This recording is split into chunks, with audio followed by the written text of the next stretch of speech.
So this is a simple, predictable situation, but boy, is there a lot of drama surrounding it with Brandon Aiyuk. In case you've been living under a rock, this morning on TikTok, Brandon Aiyuk manufactured a video. It wasn't organic at all. It was very, very staged, as was made clear by the two participants in the video. But he said, quote, "They don't want me back." Speaking, I would assume, of the San Francisco 49ers. We pair this with the reports from Jeremy Fowler from yesterday that stated that the 49ers and Brandon Aiyuk were not seeing eye to eye in these contract negotiations. And we can confidently say that negotiations have devolved ever since the Justin Jefferson mega deal a couple weeks ago. As predicted, when that deal was signed, it was like a bomb that blew up in the wide receiver market, and it was bound to make nobody happy except for Justin Jefferson. And the Minnesota Vikings might be deluding themselves into thinking they're happy about the deal, but they still paid way more than they had to for Justin Jefferson, considering that they had leverage. The 49ers have the same leverage with Brandon Aiyuk. That is the fifth-year option. He's already under contract for the 2024 season, and then they have franchise tag potential beyond that. So you don't actually have to pay an arm and a leg to keep a player who's already under contract. That's what the Minnesota Vikings did. So now Brandon Aiyuk, maybe CeeDee Lamb, maybe Jamar Chase, maybe those guys are all expecting more money, closer to Justin Jefferson money, even though Justin Jefferson money was literally a $36.2 million gap in fully guaranteed money over number two. You just have this massive chasm, right? And with this chasm, you've got receivers who have yet to sign wanting money near number one, Justin Jefferson, and you've got teams not wanting that to become precedent. You have polarization, and polarization means that a deal is going to be harder to reach. So therefore, you have Brandon Aiyuk saying they don't want me back. In case I have to play it, in case somebody has indeed been living under a rock, I'll play it right now. Here's Brandon Aiyuk today on TikTok. Bro, look in the cam, bro. Flip the cam. He got me vlogging this shit. Bro, what? What happened, bro? They said they don't want me back. I swear. Oh my. All right, so the 49ers have been clear about this. I've been clear about how good Brandon Aiyuk has been for the 49ers of the past couple years. They do want Aiyuk back at a certain price. No, I mean, he can misinterpret it however he wants. He can portray it however he wants. But obviously, the 49ers do want Aiyuk out. There's an offer out for Brandon Aiyuk. Mike Silver reported that offer was for the ballpark of $26 million a year. We don't know the fully guaranteed money, so we don't know actually how strong of an offer it is underneath the surface level APY. But yes, there is a price at which the 49ers want Aiyuk back. And it's completely expected for the 49ers to have a certain budget for wanting Aiyuk back, because this is a team with the most paid superstars in the NFL. This is a team that's getting ready to pay Brock Purdy. That's going to be the most expensive expenditure next off season. And you've seen how wild the quarterback market is getting when a mediocre performer like Trevor Lawrence is at the top of it at $55 million per year. So the 49ers have to look at this from a big picture perspective. It's a hard capped league. You could fidget with the numbers. You can obviously push numbers into the future, but you cannot let the sink overflow in any one season. So they have to think about 2024, 2025, 2026, so on and so forth. So they have a certain price at which the negotiations with Brandon Aiyuk reside right now. And obviously, Brandon Aiyuk doesn't agree with that price.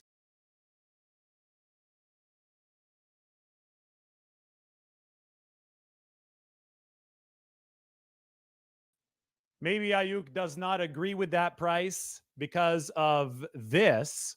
I have to share the screen again. He doesn't agree with the price because he wants to be closer to number one and not closer to number two, Tyreek Hill. So the 49ers have their price. Aiyuk isn't happy about that price. That's the definition of a standoff. When we talk about a standoff, we have to ask, who has leverage in the standoff? Well, the 49ers have leverage in this standoff. Plain and simple.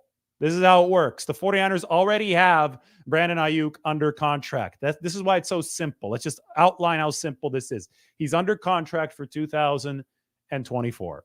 $14.1 million. It's the most he's ever been scheduled to make. Been rookie deal, 4 years, rookie wages, which are suppressed by the NFL's rookie wage scale. And then the 5th-year option for first-round draft picks. The 49ers exercised that option, and now he's scheduled to play at $14.1 million.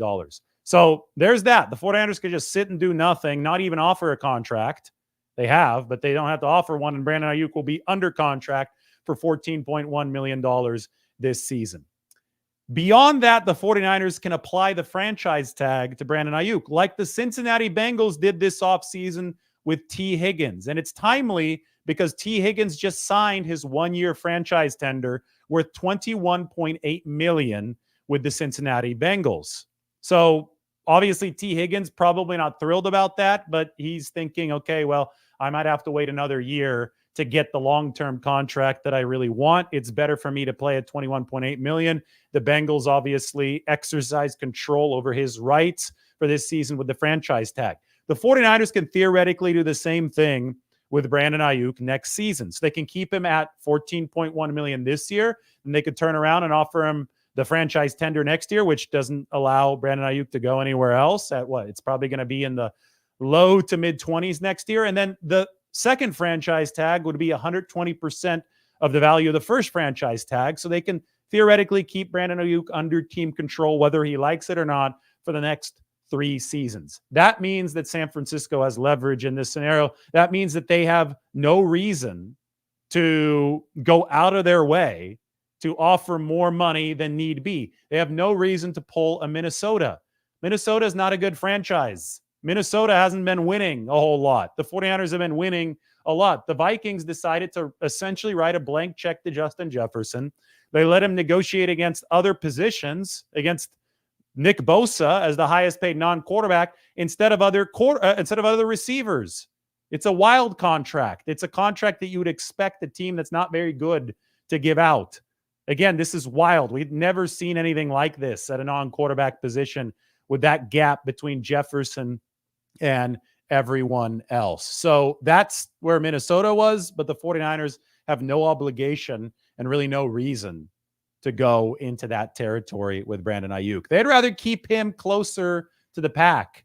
It's kind of like the Deshaun Watson deal with the Cleveland Browns a few years ago. Almost $300 million, I think 250, maybe even more than that, fully guaranteed. Everybody said, oh, well, everybody's going to have to start paying quarterbacks fully guaranteed money. Nobody did it. Everybody just stayed with the old scale. So the teams are staying with the old scale for these receivers. They're sticking next to Tyreek Hill and A.J. Brown and Calvin Ridley, while Brandon Aiyuk, and I don't know, I can't speak for CeeDee Lamb, I can't speak for Jamar Chase, but I'm sure they want to be closer to the higher number. But when the 49ers have the leverage, then it's probably going to end up near their number. The 49ers have to offer Brandon Aiyuk what he wants in order for that number to go up to where he wants it to be, obviously. If they don't offer that, if they just say, hey, we can keep you on the option and 2 franchise tags, deal with it, then Aiyuk is going to have to come down and meet them if he wants the financial security of a long-term contract before this season starts. I will say this, Brandon Aiyuk is not helping himself negotiating through social media. Nick Bosa kept quiet throughout this process. Fred Warner kept quiet throughout this process. George Kittle kept quiet throughout this process. This wasn't a public back and forth. All those guys got the deals that they wanted. I think that we've seen with Brandon Aiyuk and Deebo Samuel, it's been a little bit more publicly oriented. Of course, Deebo Samuel did get a solid deal at the end of the day, but it lasted up until training camp, so he had to stress throughout this offseason. Samuel had the public trade request. In the case of Brandon Aiyuk, there hadn't been much rhyme or reason to what we've heard from him. First, we heard explicitly that he wanted to be with the 49ers and that he hoped that both sides would work it out. That was on the Chad Ochocinco podcast. Then he went radio silent for a while. Obviously, he also inferred, at least, and we heard from teammates, that he had been at the facility earlier in the offseason. Then he wasn't there throughout the course of the offseason program. A few days ago, we verified that it was Aiyuk's quote where he said that he wants to be with the 49ers for a long time because his family's in the Bay Area. Everybody's set there. So he obviously made it very clear from his side that he wants to be there. And now today he started, really trying to, I guess, share the nature of the contract talks, at least from his perspective, by saying they don't want me back, even though I think that those of us who have some perspective on this, and that's most people at this point, the 49ers clearly want Aiyuk back. But negotiating through the media or offering little snippets of what's happening through the media just doesn't do anybody good. It doesn't do the player good at the end of the day. It's just going to get the team to scratch their head and wonder, do we really want to throw in a little bit extra to get him to sign? John Lynch has been, I think, very clear about this, and this goes back to his time as a player when he was negotiating new deals. He believes in the sanctity of that negotiation happening behind closed doors. He does not want this to be something that is traded back and forth through TikTok posts and Twitter headlines and what have you. And I think we see why right now, because the messages don't impact anything in any sort of productive way. This is not going to cause the 49ers to go back and say, oh, hey, yeah, maybe we should make Brandon Aiyuk feel more wanted, even though we probably have already offered him a contract worth $100 million total, right? I think that Brandon Aiyuk has seen, this is just speculation from me, he probably has seen that a lot of the fan base is not happy with how this is going, and they're blaming him from his perspective, because they're saying, hey, man, you got to, take a reasonable amount of money for this to work. The 49ers are in a tough cap situation. They have to pay Brock Purdy next year. Not everybody is going to be able to, fit at maximum budget underneath the salary cap to keep this sustainable. There's going to have to be, some fair give and take. It's going to have to be a fair negotiation. So I think that fans, especially based on what I've seen on social media, haven't been all too happy, and they've questioned Brandon Aiyuk's desire to even remain with the 49ers. So we saw a few days ago when he released that through the Aiyuk Daily, he released that quote that said that he wants to be with the 49ers. And now he's saying, well, it's the 49ers who don't want me. I think this is just a very simple passing of the blame. It's like, no, hey, it's their fault. They don't want me. But let's be honest, it takes two parties to sign on the dotted line for a contract like this to get done. And both of those parties have to end up at a middle ground where they are willing to sign for this to be consummated. And that currently is not the point. I think that, one of the worst takes of this whole situation, and we see this with some of the comments on it, are, oh, they should have gotten this deal done before the Vikings and Justin Jefferson got done. And anybody who's saying that just fundamentally doesn't understand a basic principle of business, and that is what I just said. Two parties have to sign on a dotted line for a contract to be executed. So in the case of Aiyuk, it's very likely that he didn't want to sign until Jefferson did. Everybody entering this offseason knew that Justin Jefferson was going to absolutely destroy the market. I mean, he was going to be at the top of the receiver market.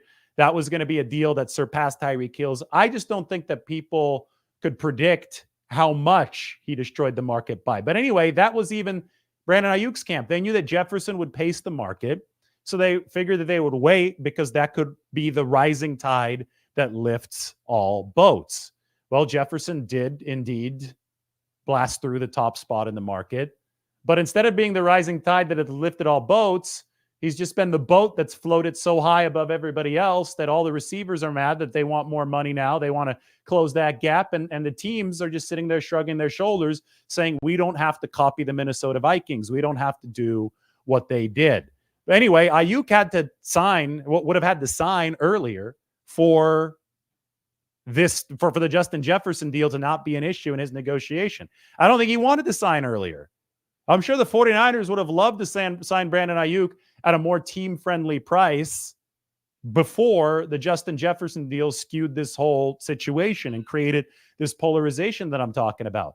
But the 49ers offering something is not tantamount to a deal being done. Aiyuk has to sign that deal as well. And obviously both sides were not at that spot yet before the Jefferson deal, and they're certainly not at that spot now after Justin Jefferson's contract. Quick little break here. I'm in Nashville. I swung by tight end U today just to check in. You guys should see the goodie bags that they're offering at some of the players checking in today. They could barely carry all their stuff up to their rooms. I mean, they're kicking their suitcase down the hallway. They're giving out free cowboy boots, custom cowboy boots at tight end U from this company based out of Fort Worth, Justin Boots. And a lot of them were cool. They had like fish skin cowboy boots. They came all the way from Texas too. That's, I think, the land of cowboy boots, and it's perfect here for Nashville. Sneakers as well. I mean, these players, this is the event of events now, I feel, in the off season. Given the goodie bag, given the hospitality, these players are really treated well. Obviously, Charmin is the official sponsor tight end U. That's Dallas Clark, former Colts tight end, played with Peyton Manning, is there with his son. Dallas is, I mean, he's fitting on some of the cowboy boots, so he's got those boots with shorts. But talked to him a couple years ago. He was about to do his first Ironman. He successfully did that Ironman in Hawaii, and now he's preparing to do another triathlon. I think he's doing it with Austin Collie, his former Colts teammate. These speakers that they had at tight end U that they're giving out, these are underwater speakers, and they float in the water as well. Pretty cool technology. Didn't even know that existed. And then, of course, Charmin, tight end U, giving out the toilet paper and everything else in that goodie bag. So this is today in Nashville. Tomorrow, I'm going to be out on the field at tight end U, and we'll probably still be talking about Brandon Aiyuk at that point, because this is going to be lasting for a while. Aiyuk saying that the 49ers don't want him back. The 49ers clearly want Aiyuk back, but they want him back at their price. Brandon Aiyuk probably doesn't have any incentive to budge right now if he's already held out through the veteran minicamp and obviously didn't show up to OTAs and the spring portion of the offseason program. So you fast forward and you say, well, does he show up to training camp? Maybe he tries to put the 49ers' feet to the fire through that. But I think at the end of the day, San Francisco's okay with letting him play on the fifth-year option. He's already under contract at $14.1 million. I think they call Brandon Aiyuk's bluff and they say, take this offer or leave it. If you leave it and you don't show up for the regular season, well, you're giving up money. This is the biggest salary that Brandon Aiyuk has ever had, $14.1 million this year, that he would just be sitting away from, that he wouldn't be able to collect if he didn't show up. And the 49ers, that they have financial realities. And I've written so much about these financial realities, and we can put the salary cap sheet up on the page to help illustrate things. But this is the 2024 salary cap report for the 49ers.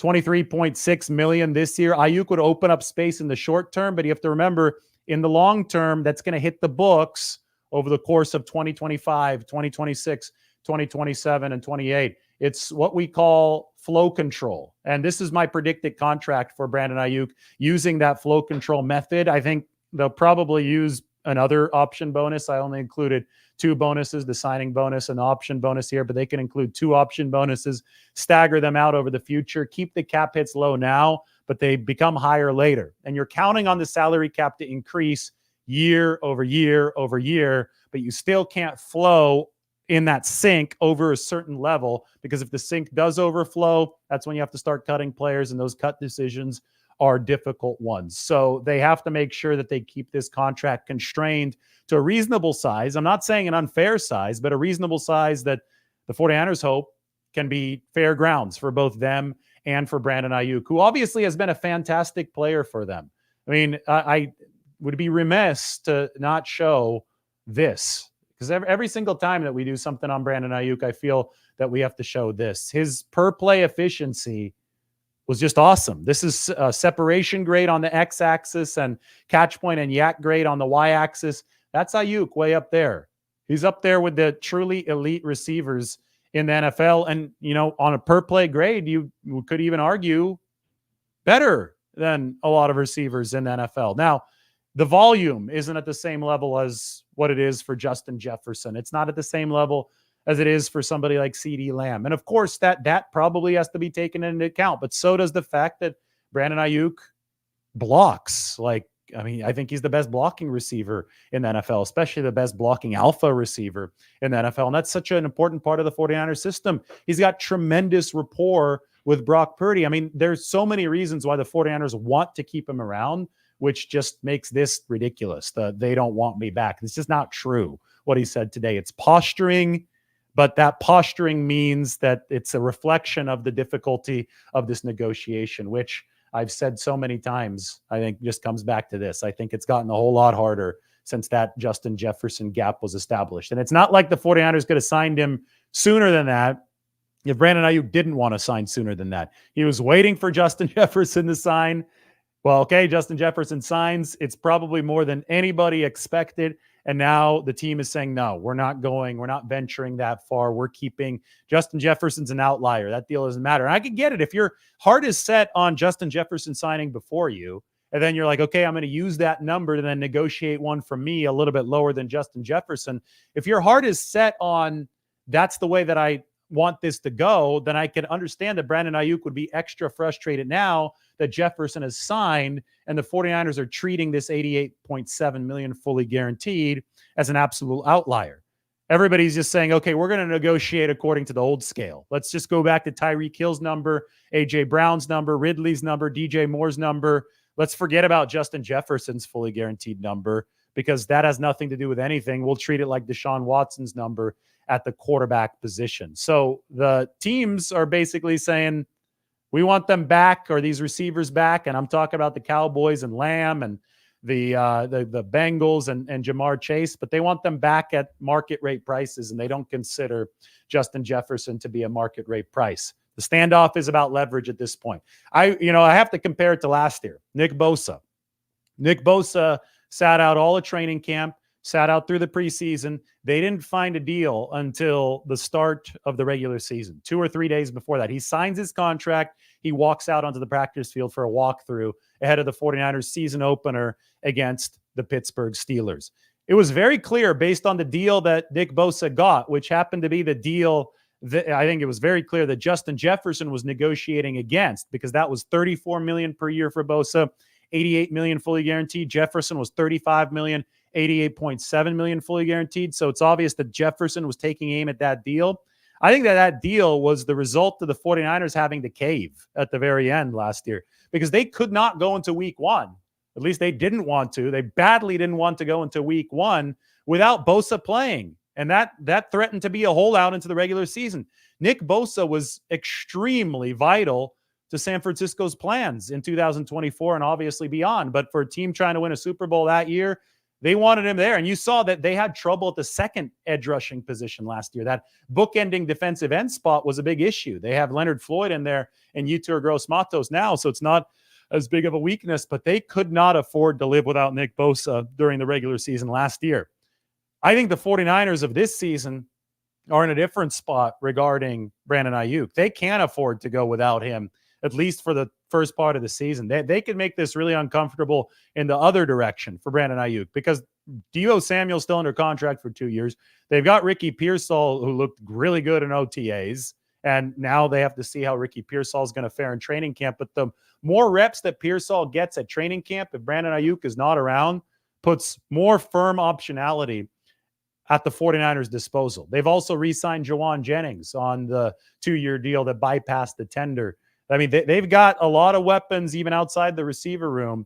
So it's more, set up to pressure Brandon Aiyuk in this situation to come back and enjoy being part of this party instead of sitting out because he's hurting himself potentially financially if this lasts into the regular season, but he's also hurting himself in terms of what he can participate in, right? What portion, what piece of the pie, how big of a piece of a pie he gets from the 49ers over the course of the season. The more reps that Pearsall gets, the more reps that everybody gets with Brock Purdy over the course of training camp moving into the regular season means that the offense will be more centered toward those players. And guess what? If Aiyuk doesn't sign a deal, it's going to be a contract year. And the last thing you want in a contract year is a lesser output, especially after 2 full seasons of truly excellent play from Brandon Aiyuk. You can see the 2023 numbers right here. So in that way, the 49ers have leverage And that way, this is a really simple standoff. But simple standoffs, especially ones where there seems to be a sizable gap in between what Brandon Aiyuk might want and what the 49ers might be offering, deadline pressure is normally needed to rectify those. And we're sitting here and it's June 17th right now. It's a long, long time away from the start of training camp, 5 weeks away from that. And then from the start of the regular season, that's still over 2 months away, right? July 17th, August, it's 2.5 months away from the start of the regular season. That is a while. And if that is the hard deadline, if Aiyuk finally relents when the paychecks won't come, right? When the salary won't come during the regular season, well, that's 2.5 months of this kind of drama. And there's going to be other stuff to focus on in between now and then. Anyway, let's open this up to 49ers Q&A. I'm sure that the comment section is going to be extra lively today. Get this all ready for everybody.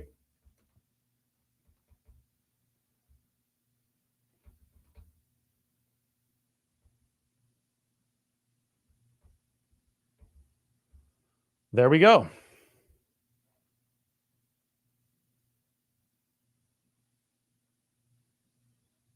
Post your questions.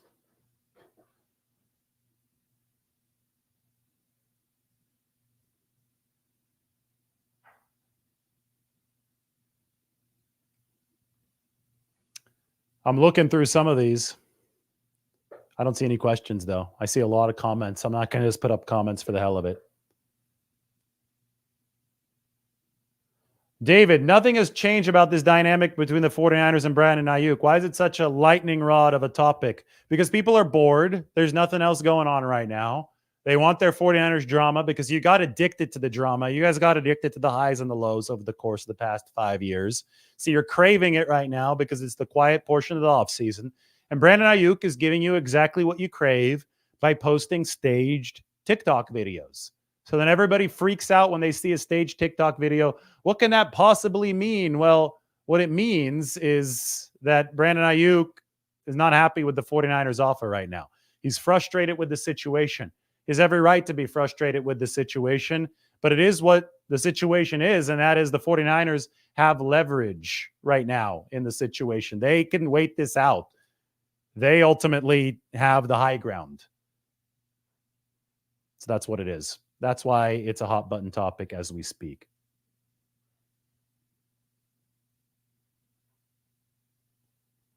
Anybody want to meet up on August 10th before the 49ers and the Titans here in Nashville? I think that'd be cool. John Neville's had the idea. Comment on some of these videos. Maybe we can make something happen. Especially for a preseason game.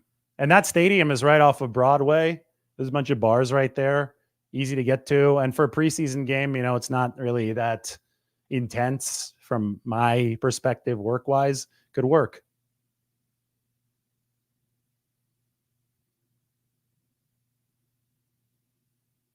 Can I guess what Brandon Aiyuk is asking for?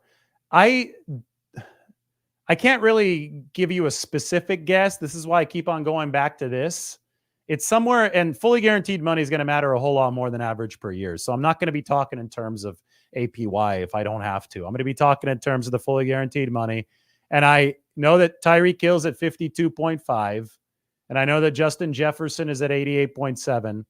And I think that somewhere in between those two, that big chasm of $36.2 million is where these next deals are going to end up. I think these next deals will reset the market past Tyreek Hill. Obviously, the players such as Brandon Aiyuk are going to want them to be closer to 88.7, and the players and the teams like the 49ers are going to want it to be closer to 52.5.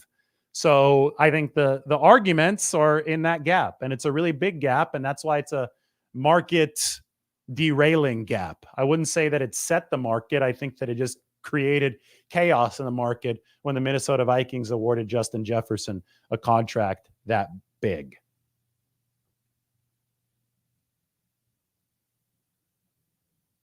Yes, the 49ers can break up the guaranteed money for salary cap purposes, which is why I think they don't mind giving Brandon Aiyuk a lot of guaranteed money. I think $50 million fully guaranteed is a lot. They can run the accordion bonus structure, which is right here. You prorate cap hits the cap hits of bonus money, so signing bonus or a guaranteed option bonus, you could stretch it out against the salary cap over 5 years. So say they gave him a $30 million signing bonus, that's stretched out $6 million over 5 years. $20 million option bonus kicks in 2025, $20 million, $4 million a year over 5 years. So yes, they can. That's going to be a cap management strategy. We can expect the 49ers to use it, but that still does not negate the need for San Francisco to keep the overall numbers here within reason.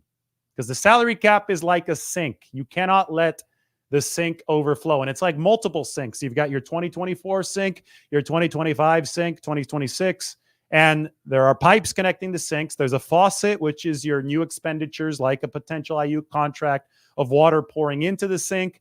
Then you use flow control to let some water out of the drain into future years' sinks. That's through restructures and some of the accordion style prorated bonuses that I talk about. You stretch the damage out into future years. You can do all that, but at the end of the day, no matter how much flow control you practice, if there's too much water coming into the sink out of the faucet, this sink or future sinks are going to overflow. And remember, they're about to dump an entire massive bucket in there into multiple sinks with Brock Purdy's contract next season. So you've got to watch out. You got to be careful at every single juncture of this. And one of the big junctures to watch out is right now with Brandon Aiyuk's contract.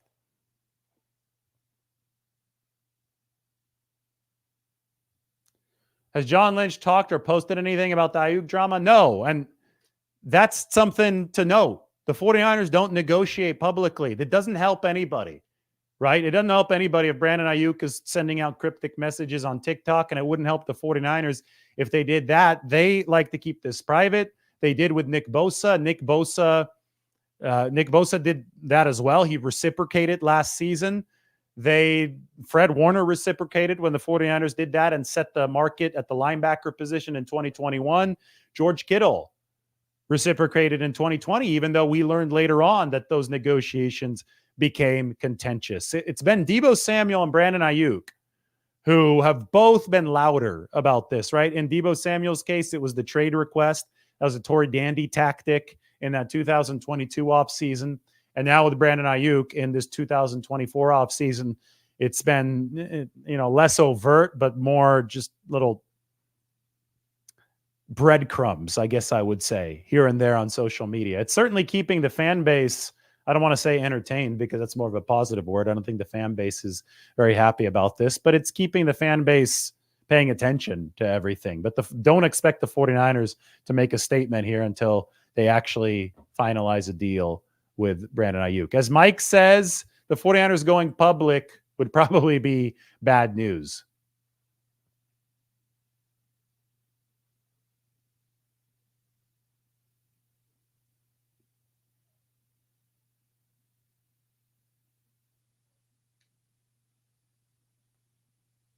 This is a good point. The 49ers will extend Brandon Aiyuk's career with how efficiently they use him.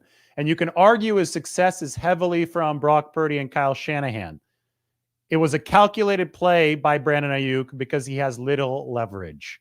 And it's not going to help Brandon Aiyuk get any leverage. If anything, I think that between this and the statement that he put out the other day saying that he wants to play with the 49ers, I think that he's seen that a lot of fans have not taken kindly to how this has progressed. And maybe it's a attempt to get a little bit more goodwill back on his side. That could be what Brandon Aiyuk is doing. But the leverage is the leverage. The 49ers have him under contract.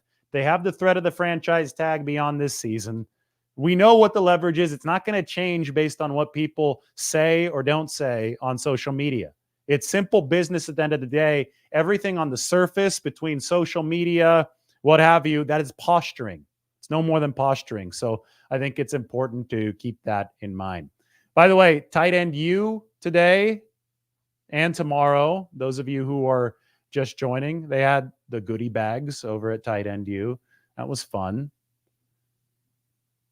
Players walking out with a ton of stuff. I know a lot of you are just passing through right now, and I'll have all the updates from tight end U. Maybe Brock Purdy will show up tomorrow. Who knows?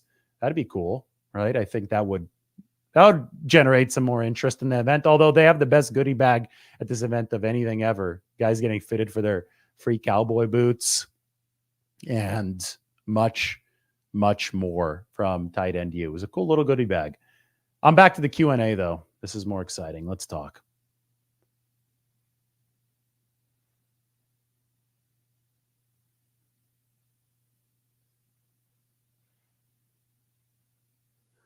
Four 1,000-yard players for the 49ers. That was crazy last year. All-purpose yardage. I think they were the first team or the only team outside of the Indianapolis Colts with Peyton Manning. Speaking of Dallas Clark, saw him today, that had that kind of production. Dak at tight end U. Cool. I didn't see Dak must have shot. Dak showed up a little bit later today. There he is. So Dak is going to be throwing at tight end U. That's Dak Prescott, obviously, Cowboys quarterback. We'll see him out on the field tomorrow. And probably CJ Beathard. He lives out here. He's from here, from this area. So he's been a tight end U every single season. They've had three quarterbacks in the past. We've seen Josh Allen there before. So we'll see who is fills out that lineup. Trey Lance was a tight end U when he was still a 49er last season.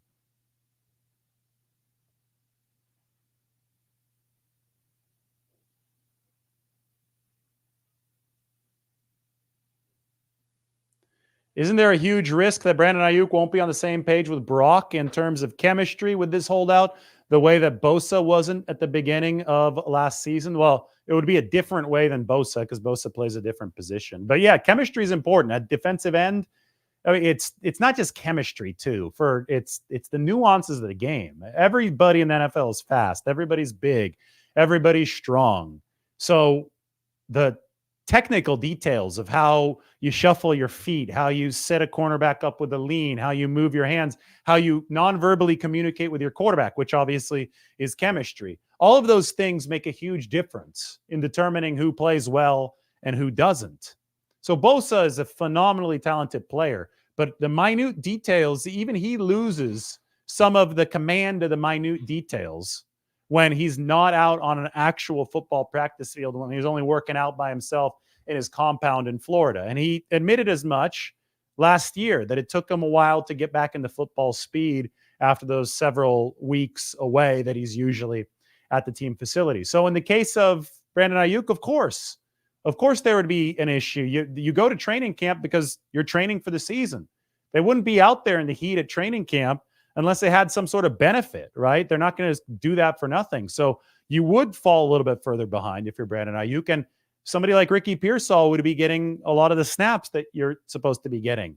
The offense would start to be focused on who actually is at training camp if he doesn't show up to those few weeks of work. And that wouldn't be good for anybody. Not good for the 49ers, not good for Brandon Aiyuk entering a contract year. Would hurt his production. Would probably cost them money, which is why I'll put this back up on the screen. The 49ers have the leverage because they Aiyuk would miss the 49ers more than they miss him. In the case of Nick Bosa, the 49ers would miss Nick Bosa more than he misses them last year. I think that ultimately San Francisco was just going to have to pony up for Nick Bosa. But in this case, they have so many weapons at receiver. They just added another one.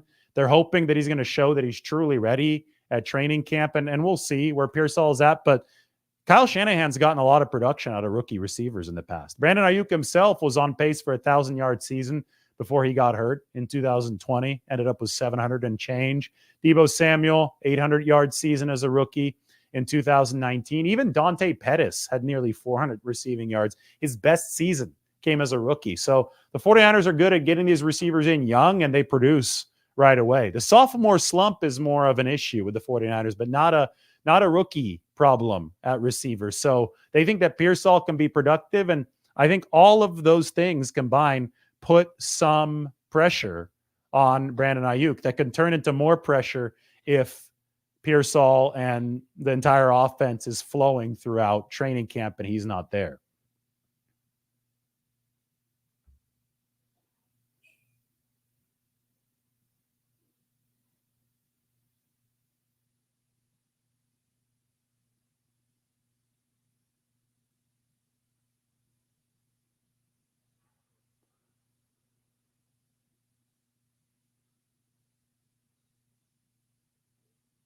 Can we get Steve Young or Jerry Rice on the show? How about both? I think this year is going to be a big year for guests. We'll definitely make that a focus moving forward.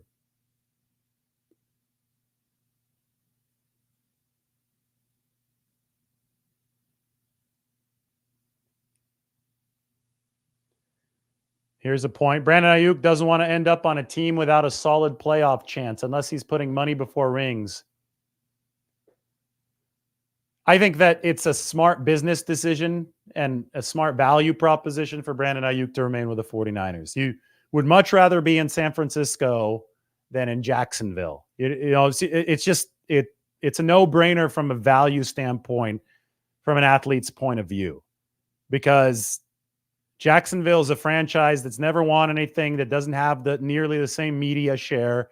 With the 49ers, I brought this up the other day. I think it was on the show with Guy last week. I think it was like 48.5% of the crowd at all of their road games on average was 49ers fans. At road games, they filled up nearly half the stadium. It is a massive, massive nationwide brand. So, you saw Aaron Judge re-sign with the New York Yankees instead of coming home and playing for the Giants. The Yankees are the biggest brand in baseball. The 49ers, one could argue right now, they're between the jersey sales, the amount of superstars on the team, and the road fan attendance, you could argue they've overtaken the Cowboys as the biggest brand in American football. If not, that they're right up there. They're the hot team, at least of the moment, but they've been a hot team ever since the 1980s. Anyway, it's either football purgatory for Brandon Aiyuk if he creates so much of a stink that the 49ers say, we just don't want to deal with this, and they trade him somewhere. He probably gets traded somewhere that's willing to pay him, like a Minnesota, willing to pay him an exorbitant amount.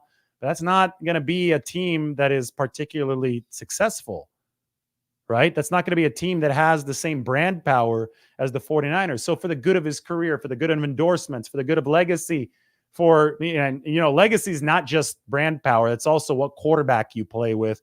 He's got a quarterback with whom he's got great chemistry in Brock Purdy. There's every reason on the table for Brandon Aiyuk to want to play for the 49ers. It is when I look at this just from the outside, I say, okay, this is his best option. San Francisco obviously wants him. It's not a matter of the 49ers not wanting Brandon Aiyuk. They just want to retain him at a price that allows them to continue building a team around him. You can't have this completely break the bank and then be in huge trouble when you have to pay Brock Purdy next offseason. You have to have limits to things. We saw the 49ers exercise a limit with Eric Armstead this offseason. They preemptively came to Armstead. He was scheduled to play for $18 million this year, and they said, hey, we can only pay you 6 or 7. Are you going to take the pay cut? He said no. Did they negotiate a little bit? Maybe they did, but I would think the 49ers cap was about $10 million. They didn't find it cost efficient beyond $10 million. So they released Armstead, and they traded for Malik Collins, who's costing them $8 million. They saved about $10 million of salary cap space that's going to carry over into 2025 when they have to pay Purdy and when Aiyuk will presumably be on the books. So moves like that, you could also look at the Kyle Juszczyk pay cut. Moves like that have all been preemptive moves to 49ers to keep the water level of these salary cap sinks under the top, under the limit. And they tried to set themselves up for shrewd negotiations with Brock Purdy, with Brandon Aiyuk, and they have to continue being disciplined as they do that. Otherwise, all the work is going to be for naught.